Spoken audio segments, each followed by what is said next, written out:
வணக்கம். நீங்கள் இணைந்திருப்பது சமூகத்தின் மதிய நேர பிரதான செய்திகளோடு இணைந்து கொள்ளும் நான் டொரின் புஷ்பராஜா. விரிவான செய்திகளுக்குள் செல்வதற்கு முன்னதாக முதலில் தலைப்புச் செய்திகள். உரமானியம் 30,000 ரூபாய் வரை அதிகரிப்பு விவசாயிகளுக்கு வெளியான மகிழ்ச்சி அறிவிப்பு. தேசிய மின்கட்டமைப்பில் பாரிய மறுசீரமைப்பு அவசியம் வலுசக்தி பிரதி அமைச்சர் இல்ஜாஸ் எர்காம் வலியுறுத்தல். எம்பி அர்ஜுனாவுக்கு எதிராக நம்பிக்கையில்லா தீர்மானம் இணைய வழியில் கையெழுத்து வேட்டை ஆரம்பம். ராட்சத சுறா தாக்கியதில் கடற்தொழிலாளரின் விரல் துண்டானது மற்றொருவர் கடலில் மூழ்கி மாயம் நடுக்கடலில் பரபரப்பு. கொரணி அரசு வங்கி கொள்ளை மாடல் அழகிகளுடன் தொடர்பு சிக்கிய உதவி முகாமையாளர். கொரணி முதியோர் இல்லத்தில் தீ விபத்து வெளியே பூட்டிவிட்டு ஓடிய ஊழியர்கள் வெளியான அதிர்ச்சி தகவல். மேகோடை தன்சல் விபத்து தப்பியோடிய 3 சந்தேக நபர்களின் விவரங்களை வெளியிட்டு போலீசார் அவசர கோரிக்கை. புத்தூரில் டிப்பர் முச்சக்கர வண்டி பயங்கர மோதல் 21 வயது இளைஞர் பரிதாபமாக உயிரிழப்பு 2 கவலைக்கிடம். பலத்த மழை மற்றும் சூறாவளி காற்று எச்சரிக்கை வளிமண்டலவில் திணைக்களம் அவசர அறிவிப்பு. இலங்கை சிறையில் உள்ள காரைக்கால் மீனவரை விடுவிக்க கோரி இந்திய வெளியுறவு அமைச்சருக்கு புதுச்சேரி முதல்வர் கடிதம். அவை எமது தலைப்புச் செய்திகள். இனி தொடர்பான விரிவான செய்திகள். Fourth Monkey Connect AI works for you. உலகம் முழுவதும் தமிழர்களுக்கான AI WhatsApp business connect. Business தேடுறீங்களா? வாட்ஸ்அப் போதும். எந்த நாட்டிலிருந்தும் பதிவு செய்ய தயாரா இருங்க. Coming soon. நாட்டில் உள்ள நெல் விவசாயிகளுக்கு பெரு நிவாரணம் அளிக்கும் வகையில் ஒரு ஹெக்டேருக்கு அரசாங்கத்தினால் வழங்கப்படும் உரமானிய தொகை 30,000 ரூபாய் வரை அதிகரிப்பதற்கு நடவடிக்கை எடுக்கப்பட்டுள்ளதாக விவசாய அபிவிருத்தி ஆணையாளர் நாயகம் தம்மிக்க ரணதுங்க தெரிவித்துள்ளார். அரசாங்க தகவல் திணைக்களத்தில் நேற்று நடைபெற்ற விசேட ஊடகவியலாளர் சந்திப்பில் கலந்து கொண்டு கருத்து தெரிவிக்கையிலேயே அவர் இதனை குறிப்பிட்டார். இதுவரை ஒரு ஹெக்டேருக்கு 25,000 ரூபாயாக காணப்பட்ட உரமானிய தொகை தற்போது 5,000 ரூபாவினால் அதிகரிக்கப்பட்டு 30,000 ரூபாயாக உயர்த்தப்பட்டுள்ளது. விவசாய மக்கள் எதிர்நோக்கக்கூடிய அசௌகரியங்களை கருத்தில் கொண்டு இந்த தீர்மானம் எட்டப்பட்டுள்ளதாக ஆணையாளர் நாயகம் விளக்கம் அளித்தார். இந்த புதிய திட்டத்தின் மூலம் நாடு முழுவதிலும் உள்ள 5,02,836 விவசாயிகள் பயனடைவார்கள் என சுட்டிக்காட்டப்பட்டுள்ளது. இதற்கென அரசாங்கத்தினால் மொத்தம் 10,947 மில்லியன் ரூபாய் செலவிடப்படவுள்ளதுடன் இந்த மானிய தொகை எவ்வித தாமதமின்றி ஒரே தடவையில் விவசாயிகளின் வங்கிக் கணக்குகளில் நேரடியாக வைப்பிலிடப்படும் என்றும் அவர் வலியுறுத்தினார். சந்தையில் உரத்தின் விலை எவ்வளவுதான் அதிகரித்தாலும் இந்த முழு பருவ காலத்திலும் நெல் விவசாயிகளுக்கு தேவையான ஒரு மூட்டை யூரியா உரத்தை 10,200 ரூபாய்க்கு வழங்குவதற்கு அரசாங்கம் தீர்மானித்துள்ளது. இதற்கமைய அனைத்து விவசாய சேவை நிலையங்களூடாகவும் இந்த விலையிலேயே உரம் விநியோகிக்கப்படும் என தெரிவித்தார். வீட்டி கேஷ் அண்ட் கரி வீட்டி சூப்பர் ஸ்டோரின் கல்யாணி அன்னபூரணி பிராண்டில் அன்றாட வாழ்க்கையின் அனைத்து பொருட்களையும் ஒரே இடத்தில் பெற்றுக்கொள்ள வீட்டி கேஷ் அண்ட் கரி பாரிஸின் லாட்சப்பல். இலங்கையின் மின்சக்தி மாற்றத்திற்கு வெறும் மின்கல உற்பத்தி சேமிப்பை மாத்திரம் நம்பியிருக்க முடியாது என்றும் சூரிய சக்தி மற்றும் காற்று மின் உற்பத்தி விரிவாக்கத்துடன் தேசிய மின்கட்டமைப்பில் பாரிய மறுசீரமைப்புகள் அவசியம் என்றும் வலுசக்தி பிரதி அமைச்சர் இல்ஜாஸ் எர்காம் தெரிவித்துள்ளார். கொழும்பில் நடைபெற்ற விசேட கலந்துரையாடல் ஒன்றில் கலந்து கொண்டு கருத்து தெரிவிக்கும் போதே அவர் இதனை குறிப்பிட்டார். அரசாங்கம் எதிர்வரும் 18 மாதங்களுக்குள் சுமார் 300 மெகாவோல்ட் புதுப்பிக்கத்தக்க மின்சாரத்தை தேசிய மின்கட்டமைப்பில் இணைக்க திட்டமிட்டுள்ளது. அதில் மன்னாரில் 50 மெகாவோல்ட் திட்டமும் முள்ளிக்குளத்தில் 100 மெகாவோல்ட் திட்டமும் என மொத்தம் 150 மெகாவோல்ட் திட்டத்திற்கான விசிறிகள் மன்னாரை வந்தடைந்துள்ளன. மேலும் ஆசிய அபிவிருத்தி வங்கியுடன் இணைந்து 109 மெகாவோல்ட் காற்று மின் திட்டத்திற்கான ஒப்பந்தம் கையெழுத்திடப்பட்டுள்ளது. நீர்நிலைகளில் மிதக்கும் சூரிய சக்தி அமைப்புகள் குறித்த ஆய்வுகள் நடத்தப்பட்டு வருகின்றன. கோரி மற்றும் தரைவழி சூரிய சக்தி திட்டங்கள் மூலம் 200 முதல் 250 மெகாவோல்ட் வரை தேசிய கட்டமைப்பில் இணைக்க எதிர்பார்க்கப்படுகின்றது. மின் உற்பத்தி திறன் அதிகரித்தாலும் தற்போதைய மின் விநியோக கட்டமைப்பில் உள்ள சவால்கள் காரணமாக அதனை தேவையான இடங்களுக்கு கொண்டு சேர்ப்பதில் சிக்கல் நீடிக்கிறது. எனவே புதிய மின் விநியோக கட்டமைப்பு கோபுரங்களையும் விநியோக இணைப்புகளையும் உருவாக்க வேண்டியது அவசியமாகும் என பிரதி அமைச்சர் சுட்டிக்காட்டினார். நாடாளுமன்ற உறுப்பினர் ராமநாதன் அர்ஜுனாவிற்கு எதிராக நம்பிக்கையில்லா தீர்மானத்தை கொண்டுவரும் நோக்கில் இணையவழியிலான பாரிய கையெழுத்து வேட்டை ஒன்று ஆரம்பிக்கப்பட்டுள்ளது. கம்பன் கழகத்தின் முக்கியஸ்தரான கம்பனேசரால் இந்த முகாம் உத்தியோகபூர்வமாக ஆரம்பித்து வைக்கப்பட்டுள்ளது. இதுகுறித்து கம்பனேசர் தெரிவிக்கையில், இதற்கென பிரத்யேகமாக உருவாக்கப்பட்டுள்ள இணையவழி இணைப்பை அழுத்தி பொதுமக்கள் இந்த நம்பிக்கையில்லா தீர்மானத்திற்கு தங்களது ஆதரவை வழங்க முடியும். கையொப்பத்தை பதிவு செய்ய விரும்புவோர் தங்களது முதல் பெயர், இறுதி பெயர் மற்றும் மின்னஞ்சல் முகவரி ஆகியவற்றை உள்ளிடுவதன் மூலம் தங்களது பங்களிப்பை உறுதி செய்யலாம். இந்த இணையவழி பதிவின் மூலம் கையொப்பமிடுவதற்கு பொதுமக்கள் எவ்வித பணமும் செலுத்த தேவையில்லை என்றும் அவர் மேலும் தெளிவு தெளிவுபடுத்தியுள்ளார். நாடாளுமன்ற உறுப்பினர் அர்ஜுனாவின் அண்மைக்கால செயற்பாடுகளை தொடர்ந்து இந்த நடவடிக்கை எடுக்கப்பட்டுள்ளமை குறிப்பிடத்தக்கது. போதைப்பொருள் வர்த்தகத்தின் மூலம் சட்டவிரோதமாக ஈட்டப்பட்ட பணத்தில் கொள்வனவு செய்யப்பட்டிருந்த பெண்ணொருவரின் 300 லட்சம் ரூபாய் பெறுமதியான சொத்துக்களை முடக்குவதற்கு சட்டவிரோத சொத்துக்கள் விசாரணை பிரிவினர் நடவடிக்கை எடுத்துள்ளனர். கொழும்பு 14 பிரதேசத்தைச் சேர்ந்த போதைப்பொருள் வர்த்தகத்தில் ஈடுபட்ட பெண்ணொருவர் தனது கணவருடன் இணைந்து சட்டவிரோத வழிகளில் இந்த சொத்துக்களை சேர்த்துள்ளதாக போலீசார் தெரிவித்துள்ளனர். குறித்த பெண்ணின் 2வது கணவரால் ஈட்டப்பட்ட போதைப்பொருள் பணத்தின் மூலம் தொட்டலங்க பிரதேசத்தில் கொள்வனவு செய்யப்பட்ட சுமார் 300 லட்சம் ரூபாய் பெறுமதியான 1.30 பேஜ் காணி, 0.75 பேஜ் காணியுடன் கூடிய 3 மாடி சொகுசு வீடு என்பன இவ்வாறு முடக்கப்பட்டுள்ளன. பணச்செலவை தடுப்பு சட்டத்தின் கீழ் இந்த சொத்துக்கள் முடக்கப்பட்டுள்ளதுடன் இதற்கான முடக்க கட்டளையை கொழும்பு மேல் நீதிமன்றம் நீடித்து அமல்படுத்தியுள்ளது. நேற்று முதல் நடைமுறைக்கு வரும் வகையில் 7 நாட்களுக்கு இந்த முடக்க கட்டளை பிறப்பிக்கப்பட்டுள்ளதாக போலீசார் குறிப்பிட்டுள்ளனர்.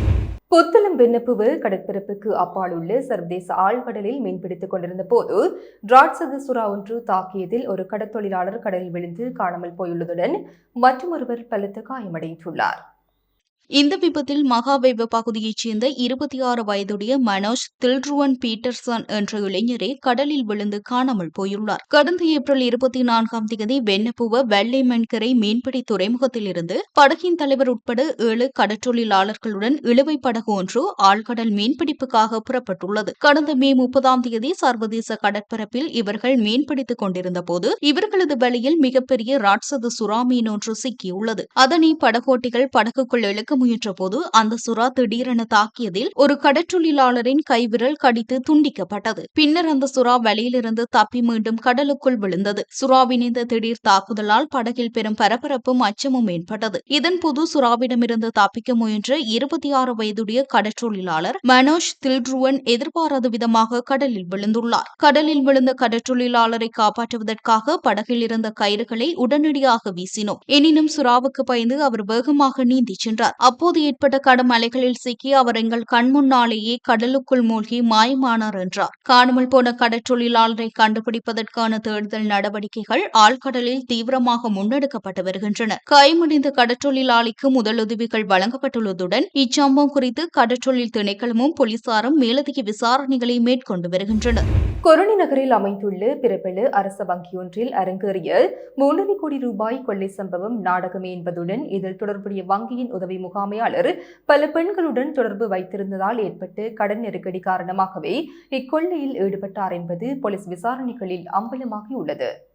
இச்சம்பவம் தொடர்பாக வங்கியின் உதவி முகாமையாளர் மற்றும் வங்கியின் பாதுகாப்பு உத்தியோகத்தர் ஆகியோர் போலீசாரினால் கைது செய்யப்பட்டுள்ளனர். வங்கியின் ஏனைய கிளைகளில் உள்ள ஏடிஎம் இயந்திரங்களில் வைப்பு செய்வதற்காக எடுத்து செல்லப்படவிருந்த 3.5 கோடி ரூபாய் பணம் கொள்ளையிடப்பட்டதாக உதவி முகாமையாளர் வங்கி நிர்வாகத்திற்கு அறிவித்திருந்தார். எனினும் போலீசார் நடத்திய தீவிர விசாரணையில் அவர் கூறியது முற்றிலும் பொய் என்பதும் அவரே பாதுகாப்பு உத்தியோகத்தருடன் இணைந்து இக்கொள்ளையை திட்டமிட்டார் என்பதும் தெரியவந்தது. கொள்ளைச் சம்பவம் நடந்ததாக கூறப்பட்ட நேரத்தில் வங்கியின் சிசிடிவி கேமரா கட்டமைப்பை உதவி முகாமையாளரை திட்டமிட்டு செயலிழக்க செய்துள்ளார். கொள்ளையடிக்கப்பட்டதாக கூறப்பட்ட பணத்தில் சுமார் 14 லட்சம் ரூபாய் பணம் வங்கியின் உள்ளேயே மறைத்து வைக்கப்பட்டிருந்த நிலையில் போலீசாரினால் மீட்கப்பட்டுள்ளது. கைது செய்யப்பட்டுள்ள உதவி முகாமையாளரின் பின்னணி குறித்து போலீசார் வெளியிட்ட தகவலின்படி அவர் பல மாடல் அழகிகள் மற்றும் பெண்களுடன் நெருங்கிய தொடர்பு பேணி வந்துள்ளார். இதற்காக அதிகளவு பணத்தை செலவு செய்துள்ள அவர் பலரிடம் பெருமளவு கடன்களை பெற்று மீள செலுத்த முடியாமல் கடுமையான நிதி நெருக்கடிக்கு ஆளாகியுள்ளார். இந்த கடன்களை அடைப்பதற்காகவே அவர் வங்கியில் இந்த மெகா கொள்ளை நாடகத்தை அரங்கேற்றியுள்ளமை தெரிய வந்துள்ளது. கைது செய்யப்பட்டுள்ள இருவரிடமும் கொள்ளையடிக்கப்பட்ட ஏனைய பணத்தை மீட்பதற்கான மேலதிக விசாரணைகளை போலீசார் தீவிரமாக முன்னெடுத்து வருகின்றனர்.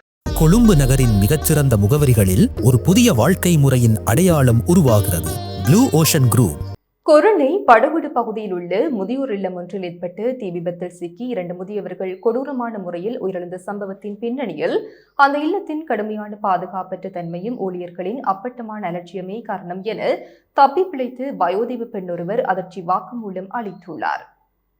கடந்த காலத்தில் நோயாளி ஒருவர் இல்லத்தில் இருந்து தப்பியோடிய சம்பவத்தை காரணம் காட்டி அவசரகால வழிகள் ஏதுமின்றி முதியவர்களை அறைகளுக்குள் வைத்து வெளிப்புறமாக பூட்டுவது இந்த இல்லத்தில் வழக்கமான நடைமுறையாக இருந்துள்ளது. சம்பவம் நடந்த வெசாக் தினத்தன்று இரவு பெண் பிரிவை சந்தமாளி என்ற ஊழியரும் ஆண்கள் பிரிவை அவரது கணவரும் சாவியால் வெளிப்புறமாக பூட்டிவிட்டு மற்ற ஊழியர்களுடன் சமைப்பதற்காக சென்றுள்ளனர். அப்போது ஆண்கள் பிரிவில் இருந்த மெத்திகள் குவியலில் இருந்து திடீரென தீப்பரவ தொடங்கியதை அடுத்து மரண பயத்தில் முதியவர்கள் அனைவரும் அலறியபடி கதவு அருகே ஓடியுள்ளனர். எனினும் இருபுறமும் கதவுகள் பூட்டப்பட்டிருந்ததால் அவர்களால் தப்பிக்க முடியவில்லை. இந்த கொடூரமான தருணத்தில் முதியவர்களை காப்பாற்ற வேண்டிய ஊழியர்கள் கதவுகளை திறக்க முயற்சிக்காமல் சாவிகளுடன் பீதியடைந்து சம்பவ இடத்தை விட்டு ஓடியுள்ளனர். ஊழியர்களின் இந்த அலட்சியத்தின் உச்சகட்டமாக 2 முதியவர்கள் தங்களது படுக்கைகளுடன் சேர்த்து பிணைக்கப்பட்டிருந்ததால் அவர்களால் நகரக்கூட முடியாமல் தீயில் கருகி பரிதாபமாக உயிரிழந்துள்ளனர். தீயை கட்டுப்படுத்த கிராம மக்கள் உடனடியாக ஓடி வந்த போதிலும் இல்லத்தின் பிரதான வாயிலும் பூட்டப்பட்டிருந்ததால் அவர்களாலும் உள்ளே நுழைய முடியவில்லை. அதன் பின்னர் எப்படியோ ஒரு கதவு உடைக்கப்பட்டு திறக்கப்பட்டதன் மூலமே மற்ற முதியவர்கள் தங்களது உயிரை காப்பாற்றிக் கொள்ள முடிந்தது என அந்த பெண் தனது வாக்குமூலத்தில் கண்ணீருடன் தெரிவித்துள்ளார். இச்சம்பவம் தொடர்பாக தென்னிலங்கை ஊடகங்கள் செய்தி வெளியிட்டுள்ளதுடன் பொறுப்பேற்ற ஊழியர்களுக்கு எதிராக போலீசார் தீவிர விசாரணைகளை முடுக்கிவிட்டுள்ளனர். கைநவில் வீதியின் மேகுடி சந்திக்கு அருகில் தென்சல் வரிசையில் நின்றிருந்த மக்கள் மீது கெப்ரிக் வாகனம் மோதியதில் 6 பேர் உயிரிழந்து பயங்கர விபத்து தொடர்பாக தலைமறைவாகியுள்ள 3 சந்தேக நபர்களை கைது செய்ய போலீசார் பொதுமக்களின் உதவியை நாடியுள்ளனர். இவ்விபத்தை ஏற்படுத்திய சாரதி ஏற்கனவே கைது செய்யப்பட்டு ஜூன் 16ஆம் தேதி வரை விளக்கமறியலில் வைக்கப்பட்டுள்ளார். எனினும் விபத்து நடந்த நேரத்தில் வாகனத்தில் இருந்த மற்றொரு மூவர் விபத்து நடந்தவுடன் வாகனத்தில் இருந்து இறங்கி தப்பி ஓடியுள்ளனர். அதன்படி இலக்கம் 243D குடமாதுவ சித்தமுள்ள பிளியந்தலையில் வசிக்கும் அத்தநாயக்ககே தொன் வசந்த என்ற விபத்துக்குள்ளான கெப் வாகனத்தின் உரிமையாளர் மற்றும் இலக்கம் 342D பெலன்வத்த பன்னிப்பிட்டியவில் வசிக்கும் SK குமார் மற்றும் இலக்கம் 337 கீழ் 7 பெலன்வெத்த பனிப்பெட்டியவில் வசிக்கும் தொன் சரத் ஹெட்டிகே ஆகியோரை கைது செய்ய போலீசார் பொதுமக்களின் உதவியை நாடியுள்ளனர். சந்தேக நபர்களை கைது செய்வதற்காக 2 விசேட போலீஸ் விசாரணை குழுக்கள் நியமிக்கப்பட்டு தேடுதல்கள் தீவிரப்படுத்தப்பட்டுள்ளன. இவர்களை பற்றிய விவரங்கள் அல்லது தகவல்கள் ஏதேனும் தெரிந்தால் உடனடியாக பின்வரும் தொலைபேசி எண்களுக்கு தொடர்பு கொள்ளுமாறு மீகோடி போலீசார் பொதுமக்களை கேட்டுக் கொண்டுள்ளனர். யாழ்ப்பாணம் புத்தூர் பகுதியில் நேற்றிரவு இடம்பெற்ற கொடூர விபத்தில் முச்சக்கர வண்டியில் பயணித்த 21 வயதுடைய இளைஞர் ஒருவர் உயிரிழந்ததுடன் மேலும் 2 இளைஞர்கள் படுகாயம் அடைந்துள்ளனர். புத்தூர் கிழக்கைச் சேர்ந்த வாசன் கஜானன் என்ற 21 வயது இளைஞரே இன்று அதிகாலை சிகிச்சை பலனின்றி சாவடைந்துள்ளார். மட்டுவில் பகுதியில் இருந்து புத்தூர் நோக்கி பயணித்துக் கொண்டிருந்த டிப்பர் வாகனத்தின் குறுக்கே எதிர்பாராத விதமாக முச்சக்கர வண்டி ஒன்று நுழைந்துள்ளது. இதன்போது கட்டுப்பாட்டை இழந்த டிப்பர் வாகனம் முச்சக்கர வண்டியின் மீது ஏறி மோதி விபத்துக்குள்ளானது. இவ்விபத்தில் முச்சக்கர வண்டியில் பயணித்த 3 இளைஞர்களின் கால்களும் நசுங்கி படுகாயமடைந்தனர். உடனடியாக அவர்கள் மீட்கப்பட்டு யாழ்ப்பாணம் போதனா வைத்தியசாலையில் அனுமதிக்கப்பட்டனர். எனினும் கஜானன் அதிகாலை உயிரிழந்துள்ளார். படுகாயமடைந்த ஏனைய 2 இளைஞர்களின் நிலையும் கவலைக்கிடமாக உள்ளதால் அவர்கள் யாழ்ப்பாணம் போதனா வைத்தியசாலையின் அதிதீவிர சிகிச்சை பிரிவில் அனுமதிக்கப்பட்டு தொடர்ந்து தீவிர கண்காணிப்பில் உள்ளனர். விபத்து தொடர்பான மேலதிக விசாரணைகளை அச்சுவேலி போலீசார் முன்னெடுத்து வருகின்றனர். இதேவேளை பொத்துவில் பாணம வீதியின் பசரச்சேனை பகுதியில் நேற்று மதியம் இடம்பெற்ற வீதி விபத்தில் 8 வயது சிறுவன் ஒருவன் பரிதாபமாக உயிரிழந்துள்ளார். இவ்விபத்தில் பொத்துவில் பகுதியைச் சேர்ந்த 8 வருடங்களும் 10 மாதங்களும் வயதான சிறுவனை உயிரிழந்துள்ளார். பசரச்சேனை பகுதியில் அதிவேகமாக சென்ற மோட்டார் சைக்கிள் ஒன்று திடீரென கட்டுப்பாட்டை இழந்து வீதியோரமாக நடந்து சென்று கொண்டிருந்த சிறுவன் மீது பயங்கரமாக மோதியுள்ளது. விபத்தில் படுகாயமடைந்த சிறுவனும் மோட்டார் சைக்கிள் ஓட்டுநரும் உடனடியாக பொத்துவில் வைத்தியசாலையில் அனுமதிக்கப்பட்டனர். எனினும் அங்கு தீவிர சிகிச்சை அளிக்கப்பட்ட போதிலும் சிகிச்சை பலனின்றி அச்சிறுவன் பரிதாபமாக உயிரிழந்துள்ளார். இச்சம்பவம் குறித்து பொத்துவில் போலீசார் மேலதிக விசாரணைகளை மேற்கொண்டு வருகின்றனர். தமிழர்களின் பெருமை ஒரே மேடையில் வெளியிடப் போகின்றது. இது ஒரு செலிப்ரேஷன் ஆஃப் கிரேட்னஸ். எதிர்வரும் ஜூன் 20 சனிக்கிழமை லெஜெண்ட்ஸ் அண்ட் ஐகான்ஸ் அவார்ட்ஸ் 2026. இலங்கை சிறையில் அடைக்கப்பட்டுள்ள காரைக்கால் கடத்தொழிலாளரை மனிதாபிமான அடிப்படையில் உடனடியாக விடுவிக்க நடவடிக்கை எடுக்குமாறு இந்திய வெளியுறவுத்துறை அமைச்சர் S. ஜெய்சங்கருக்கு புதுச்சேரி முதல்வர் என். ரங்கசாமி அவசர கடிதம் ஒன்றை அனுப்பியுள்ளார்.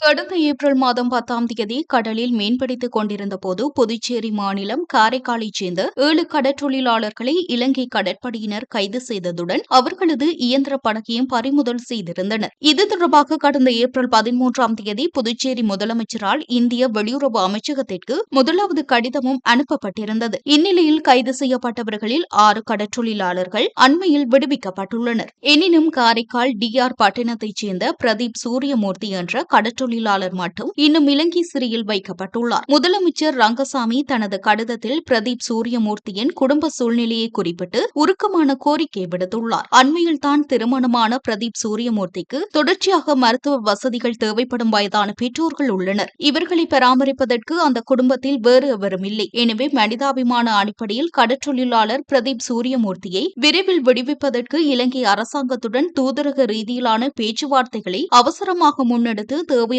நடவடிக்கைகளை மேற்கொள்ளுமாறு இந்திய வெளியுறவு அமைச்சர் ஜெய்சங்கரிடம் புதுச்சேரி முதலமைச்சர் ரங்கசாமி வலியுறுத்தியுள்ளார். நாட்டின் பல பாகங்களில் அவ்வப்போது மழை அல்லது இடியுடன் கூடிய மழை பெய்யக்கூடும் என்றும் சில பகுதிகளில் பலத்த காற்று வீசக்கூடும் என்றும் வளிமண்டலவியல் திணைக்களம் இன்று எச்சரிக்கை விடுத்துள்ளது. மேல் சப்ரகபோ மற்றும் வடமேல் மாகாணங்களிலும் காலி, மாத்தறை, கண்டி மற்றும் நுவரெலியா மாவட்டங்களிலும் அவ்வப்போது மழை பெய்யக்கூடும். இதில் குறிப்பாக மேல் சப்ரகமோ மாகாணங்களிலும் காலி, மாத்தறை, கண்டி மற்றும் நுவரெலியா மாவட்டங்களின் சில இடங்களில் சுமார் 75 மில்லிமீட்டர் அளவிலான ஓரளவு பலத்த மழை பெய்யக்கூடும் என எதிர்பார்க்கப்படுகிறது. காற்று நிலைமைகளை பொறுத்தமட்டில் பின்வரும் பகுதிகளில் விசேட அவதானம் செலுத்தப்பட்டுள்ளது. மத்திய மலைநாட்டின் மேற்கு சரிவு பகுதிகள், வடக்கு மற்றும் வடமத்திய மாகாணங்கள், அம்பாந்தோட்டை மற்றும் திருகோணமலை மாவட்டங்கள் இப்பகுதிகளில் அவ்வப்போது மணித்தியாலத்திற்கு சுமார் 40 முதல் 50 கிலோமீட்டர் வேகத்தில் பலத்த காற்று வீசக்கூடும். ஏனைய இடங்களில் அவ்வப்போது மணித்தியாலத்திற்கு சுமார் 30 முதல் 40 கிலோமீட்டர் வேகத்தில் ஓரளவு பலத்த காற்று வீசக்கூடும். இடியுடன் கூடிய மழை பெய்யும் சந்தர்ப்பங்களில் தற்காலிகமாக வீசக்கூடிய பலத்த காற்று மற்றும் மின்னல் தாக்கங்களினால் ஏற்படக்கூடிய ஆபத்துக்களை குறைத்துக் கொள்வதற்கு பொதுமக்கள் மற்றும் வாகன சாரதிகள் தேவையான முன்னெச்சரிக்கை நடவடிக்கைகளை எடுக்குமாறு வளிமண்டலவியல் திணைக்களம் மேலும் கேட்டுக் கொண்டுள்ளது. இத்துடன் சமூகத்தின் மதிய நிற பிரதான செய்திகள் நிறைவு பெறுகின்றன. தொடர்ந்தும் சமூகத்தோடு இணைந்திருங்கள். எமது RIP பேச்சுக்கு கிடைத்த மரண அறிவித்தல்கள். யாழ்ப்பாணம் அத்தியடி அம்பலவாணர் வீதியை புறப்படமாகவும் ஆஸ்திரேலியாவை வதிவிடமாகவும் கொண்டிருந்த திரு ராஜநாதன் சுப்பிரமணியம் அவர்கள் 4/6/2026 வியாழக்கிழமை அன்று காலமானார். திருகோணமலை கிண்ணியாவை புறப்படமாகவும் உவர்மலையை வதிவிடமாகவும் கொண்டிருந்த திருமதி விசாலாட்சி கிருஷ்ணபிள்ளை அவர்கள் 4/6/2026 வியாழக்கிழமை அன்று இறைவனடி சேர்ந்தார். யாழ்ப்பாணம் புங்குடுதீவு 8ஆம் வட்டாரத்தை புறப்படமாகவும் இலக்கம் 609 6ஆம் யூனிட் ராமநாதபுரம் வட்டக்கட்சியை வதிவிடமாகவும் கொண்டிருந்த திருமதி சச்சிதானந்தம் சந்திரவதனா அவர்கள் 5/6/2026 வெள்ளிக்கிழமை அன்று காலமானார். மட்டக்களப்பை புறப்படமாகவும் கனடா டொரண்டோவை வதிவிடமாகவும் கொண்டிருந்த திருமதி திருமஞ்சனம் செல்லத்துறை அவர்கள் 1/6/2026 திங்கட்கிழமை அன்று இறைவனடி சேர்ந்தார். மேலே அறிவிக்கப்பட்ட அனைத்து மரண அறிவித்தல் இறுதிக்கிரியை பற்றிய தகவல்களை அறிந்து கொள்ள ரிப் பேஜை பார்வையிடுங்கள். இதற்கான லிங்க் கீழிருக்கும் டிஸ்கிரிப்ஷனில் பார்வையிடலாம். இது போன்ற செய்திகளை தெரிந்து கொள்ள சமூகம் நியூஸ் சேனலை சப்ஸ்கிரைப் செய்து அருகில் உள்ள பெல் பட்டனை கிளிக் செய்யுங்கள். மேலும் இது போன்ற செய்திகளை உடனுக்குடன் தெரிந்து கொள்ள சமூகமீடியா.com என்ற இணையதளத்தின் வாயிலாகவும் எங்களுடன் இணைந்திருங்கள்.